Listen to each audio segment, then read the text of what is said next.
Detén lo que estás haciendo por un momento y escúchame con toda tu atención, porque lo que voy a decirte hoy puede ahorrarte años de frustración, silencio, distancia con tu pareja y, en muchos casos, puede incluso empujarte a descubrir a tiempo un problema de salud que todavía está intentando avisarte en voz baja. No exagero. Hay hombres que conviven durante 2, 3, 5 o hasta 8 años con un problema que tenía solución desde el principio, pero como nadie les explicó la verdad, terminaron aceptándolo como si fuera el precio natural de cumplir años. Y no lo es. Si eres hombre, si has pasado de los 50, si alguna vez has notado que tu cuerpo ya no responde igual y has pensado, bueno, será normal, necesito que te quedes hasta el final, porque precisamente esa frase es la que más daño ha hecho a miles de hombres. Llevo muchos años escuchando las mismas dudas, los mismos miedos y las mismas excusas repetidas con diferentes palabras. Hombres inteligentes, responsables, trabajadores, hombres que cuidan de su familia, que van al médico cuando les duele el pecho, cuando les falla la rodilla, cuando tienen una analítica alterada, pero que cuando el problema aparece en la intimidad, en lugar de buscar ayuda, se callan, lo esconden, lo justifican, lo maquillan con explicaciones rápidas. Y mientras tanto, el problema crece, la preocupación se instala, la confianza se rompe y la relación con su pareja empieza a resentirse en silencio. Por eso hoy quiero hablarte claro, sin rodeos y sin vergüenza. Soy el doctor Joven, y esto es exactamente lo que todo hombre debería saber antes de resignarse a perder una parte tan importante de su bienestar. Hay 5 mentiras que se han repetido tanto que muchos hombres ya las toman como verdad absoluta. 5 ideas que parecen lógicas a primera vista, pero que cuando se analizan con calma, con fisiología, con experiencia clínica y con sentido común, se caen por completo. Y el problema no es solo que sean falsas. El verdadero problema es el precio que pagas por creerlas. Porque cada uno de esos mitos retrasa una consulta, retrasa un diagnóstico, retrasa un tratamiento y, en ocasiones, retrasa la detección de enfermedades mucho más serias. Así que hoy vamos a desmontarlos uno por uno. La primera mentira, y probablemente la más peligrosa de todas, es esa que dice que la disfunción eréctil es simplemente cosa de la edad, que si ya has pasado los 60 tienes que aceptarlo y punto. Y entiendo por qué muchos hombres se lo creen. Suena razonable. Con los años cambian muchas cosas en el cuerpo. La energía no es la misma, la recuperación no es la misma, la masa muscular cambia, el descanso cambia, incluso la velocidad con la que respondes a ciertos estímulos también cambia. Entonces parece lógico pensar que la función sexual también empeore, que no haya nada que hacer. Pero ahí está la trampa. Una cosa es que el envejecimiento produzca ciertos cambios fisiológicos normales, y otra muy distinta es que una disfunción eréctil persistente deba aceptarse como inevitable. Sí, con la edad pueden bajar gradualmente los niveles hormonales. Sí, puede tardarse un poco más en conseguir una erección. Sí, el periodo refractario suele alargarse. Sí, hay cambios naturales en el cuerpo. Pero nada de eso significa que un hombre tenga que resignarse a no poder lograr o mantener una erección suficiente para una relación satisfactoria. Eso no es simplemente hacerse mayor. En la mayoría de los casos, eso es una señal de que algo más está pasando. Y lo más importante es que muchas veces ese algo no empieza en la sexualidad, sino en el sistema vascular, en el metabolismo, en los nervios o incluso en el estado emocional. Mucha gente no sabe que la función eréctil es una de las expresiones más sensibles de la salud general de un hombre. El pene depende de un flujo sanguíneo correcto, de una buena comunicación nerviosa, de equilibrio hormonal, de descanso adecuado y de una mente que no esté bloqueada por el miedo. Cuando una de esas piezas falla, el mecanismo se resiente.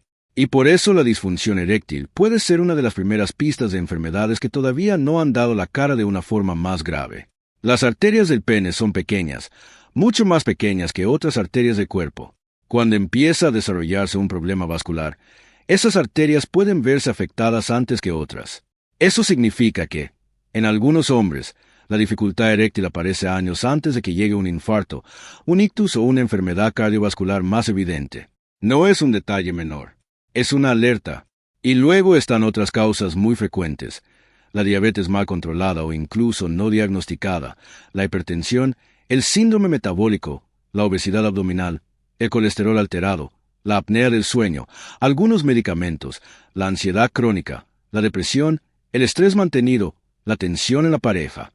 Cuando un hombre me dice, creo que es normal para mi edad, muchas veces lo que realmente está diciendo es nadie me explicó que esto podía tener una causa concreta y una solución real. Por eso hay que repetirlo sin cansancio. La edad no es un diagnóstico.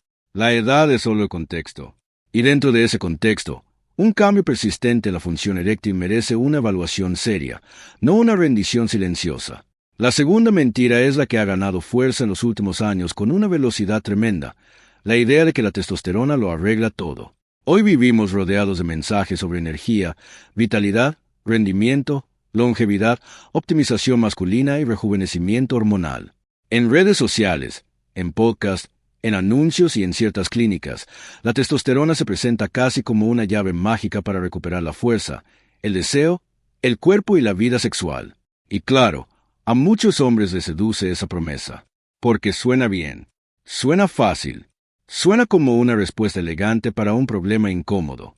Pero la realidad es mucho más precisa que ese discurso tan atractivo. La testosterona importa, por supuesto que importa. Cuando un hombre tiene un déficit hormonal real, confirmado por analítica, acompañado de síntomas compatibles y bien evaluado por un profesional, puede beneficiarse de un tratamiento adecuado. Eso existe. Eso es medicina seria. Eso puede ayudar. Pero el problema aparece cuando se convierte una herramienta clínica concreta en una solución universal para cualquier hombre que se sienta cansado, menos motivado o con problemas de erección. Porque no toda disfunción eréctil se debe a testosterona baja. De hecho, una gran parte no tiene ahí su origen principal. Lo que se ve una y otra vez es al hombre que empieza a usar geles, inyecciones o productos hormonales convencido de que su problema está en la testosterona, sin una evaluación completa, sin entender su situación cardiovascular, sin revisar su medicación, sin analizar su salud metabólica y sin abordar su carga emocional. Y pasan los meses, y el problema sigue. ¿Por qué? Porque si la causa real era vascular, neurológica, farmacológica o psicológica, la testosterona no iba a resolverlo. Y entonces aparece una segunda complicación. Además de seguir con el problema original, el cuerpo ha dejado de producir hormona de forma natural al mismo ritmo porque detecta el aporte externo. Es decir, el hombre empezó tratando algo que no tenía claro y terminó añadiendo una nueva capa al problema. También hay que decir algo muy importante. Antes de pensar en terapia hormonal, hay que valorar con seriedad la próstata, el perfil cardiovascular, el historial médico y las posibles contraindicaciones. No se trata de demonizar la testosterona. Se trata de ubicarla en su lugar. No es el enemigo, pero tampoco es el salvador universal que algunos venden. Si sospechas que tienes un problema hormonal, hazlo bien. Analítica, evaluación médica, interpretación correcta y decisión individualizada. Lo irresponsable no es preguntar por testosterona. Lo irresponsable es empezar por el tratamiento sin haber confirmado primero el diagnóstico. La tercera mentira parece menor, incluso hasta graciosa para algunos, pero cumple una función muy peligrosa porque sirve como excusa perfecta para retrasar la consulta. Es la creencia de que el frío afecta la erección y que quizá el problema se debe al clima, a una noche concreta, a una temperatura baja o a una circunstancia externa sin importancia. Y sí, entiendo la lógica superficial. Hace frío, el cuerpo se contrae, los vasos se cierran, uno siente que todo responde distinto. Parece una explicación fácil. El problema es que, desde el punto de vista del mecanismo eréctil, eso no explica una disfunción persistente.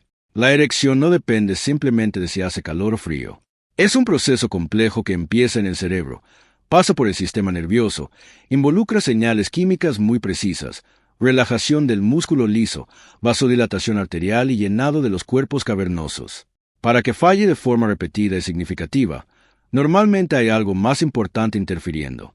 Puede ser una alteración vascular, una neuropatía, un problema metabólico, un efecto secundario de medicamentos o una interferencia psicológica considerable.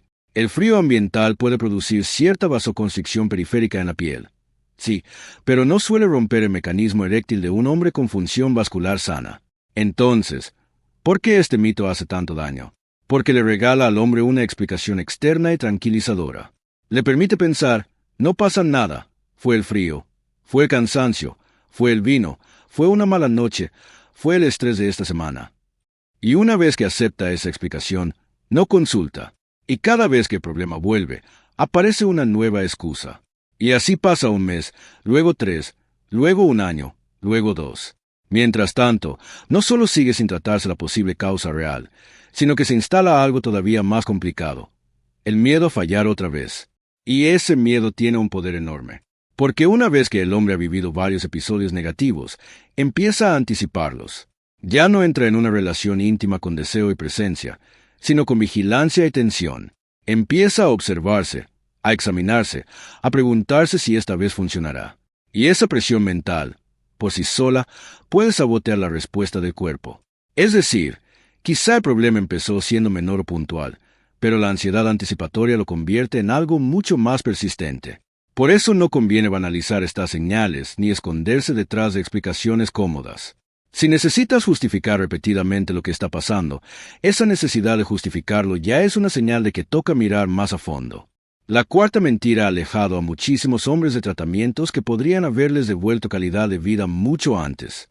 Es la idea de que los medicamentos para la erección son peligrosos o crean dependencia para siempre. Aquí suele haber dos miedos mezclados. El primero es pensar que, si empiezas a tomarlos, tu cuerpo se acostumbrará y luego ya no podrás funcionar sin ellos. El segundo es creer que son malas para el corazón y que usarlas es jugar con fuego. Vamos por partes, porque ambas ideas necesitan matices muy claros. Los fármacos para la disfunción eréctil, como los inhibidores de la fosfodiesterasa tipo 5, no funcionan creando una erección automática ni alterando de forma permanente tu cuerpo. Lo que hacen es facilitar un mecanismo fisiológico que ya existe, mejorando la respuesta vascular cuando hay estimulación sexual. No generan una erección por arte de magia, no sustituyen el deseo y no convierten el cuerpo en dependiente en el sentido farmacológico en el que mucha gente imagina. No es como si el organismo olvidara cómo funcionar por haber usado estas ayudas. Esa idea, aunque esté muy extendida, no describe bien lo que ocurre. Entonces, ¿por qué algunos hombres sienten que sin la pastilla ya no pueden? En muchísimos casos, la respuesta no es física, sino mental. Si un hombre ha encadenado varios episodios de fallo, luego prueba un medicamento, le funciona y recupera una experiencia positiva, su cerebro establece una asociación. Con esto sí puedo. Sin esto quizá vuelva a fallar. Y cuando intenta hacerlo sin medicación, vuelve el miedo, vuelve la tensión, vuelve la autoobservación, y esa ansiedad puede interferir de nuevo. Eso no es dependencia farmacológica. Eso es ansiedad de rendimiento. Y la buena noticia es que también se puede tratar. En cuanto a la seguridad, hay una verdad importante que sí debe conocerse. Estos medicamentos pueden estar contraindicados en determinadas situaciones, especialmente si el paciente usa nitratos u otras combinaciones específicas que pueden provocar bajadas peligrosas de tensión arterial. Por eso deben estar supervisados por un médico. Pero una cosa es decir que tienen contraindicaciones y requieren valoración previa, y otra muy distinta es afirmar que son peligrosos para todos. No lo son. En pacientes correctamente seleccionados y bien evaluados, tienen un perfil de seguridad ampliamente conocido y una eficacia muy bien establecida. El problema real no suele ser el medicamento prescrito correctamente. El problema real es el mercado paralelo, la compra por Internet sin control, el miedo a consultar y la automedicación sin saber si existe una contraindicación, sin revisar el corazón, sin revisar la presión arterial y sin revisar el resto del tratamiento que el hombre ya está tomando. Y aquí hay algo importante que muchos no entienden hasta tarde. Rechazar por miedo una herramienta terapéutica útil también tiene un coste. El coste de seguir años limitado, el coste de perder confianza, el coste de deteriorar la intimidad, el coste de convencerte de que ya no hay nada que hacer. La medicación no siempre será la solución única, porque cada caso debe estudiarse bien. Pero convertirla en un monstruo por ignorancia ha hecho mucho daño. Bien indicada, bien dosificada y bien supervisada, puede ser una ayuda seria, segura y transformadora. Y llegamos a la quinta mentira, que para mí es la más silenciosa y la más cara de todas, porque es la que hace posibles las otras cuatro. Es la idea de que este tema no se habla con un médico, que es demasiado íntimo, demasiado vergonzoso, demasiado incómodo como para sentarse delante de un profesional y contarlo. Este es el muro que más hombres deja atrapados. Porque mientras no hablas, no te evalúan. Mientras no hablas, no hay diagnóstico. Mientras no hablas, sigues alimentando explicaciones equivocadas. Y mientras no hablas, quizá haya una enfermedad importante avanzando en silencio mientras tú solo piensas que el problema está ahí abajo. Muchísimos hombres tardan años en pedir ayuda. Años, no semanas, no meses. Años.